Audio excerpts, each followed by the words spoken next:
আসসালামু আলাইকুম। আশা করি সকলে ভালো আছেন। আমি অনেক ভালো আছি আলহামদুলিল্লাহ। তো আপনারা আমাকে অনেকে প্রশ্ন করেন, আপু আপনি জর্ডানে কতদিন ধরে থাকেন?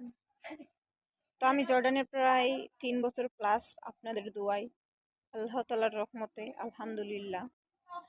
তো আর কিছুদিন যেন থাকতে পারে, আপনারা সকলে দোয়া করবেন আমার জন্য।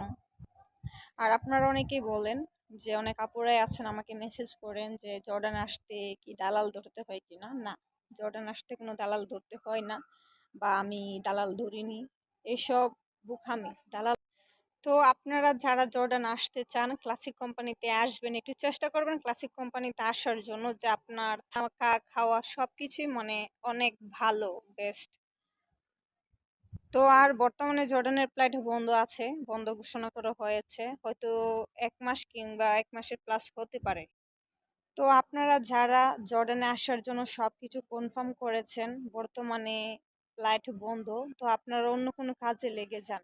ফ্লাইট কখন খোলা হয় তা বলা যায় না, হয়তো 2-1 মাস লেট হতে পারে। এই আশায় বসে থাকবেন না। আর হ্যাঁ, বর্তমানে যে যুদ্ধ হচ্ছে, যে কাতার, ইরান, ইসরায়েল, তো এসবের মধ্যে জর্ডানের কোনো প্রবলেম হয় না, হয়তো জর্ডানের আকাশ দিয়ে যায় আমরা দেখি, বা আমরা যেখানে থাকি বা এই জর্ডানে কোনো ক্ষতি হয় নাই।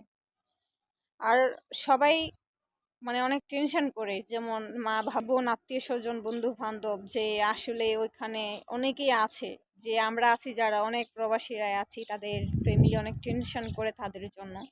তো আপনারা যারা অভিভাবক রয়েছেন, আপনারা কোনো টেনশন করবেন না, আমরা অনেক ভালো আছি, আমাদের জন্য দোয়া করবেন। আশা করি আপনারাও ভালো থাকবেন। আল্লাহ হাফেজ।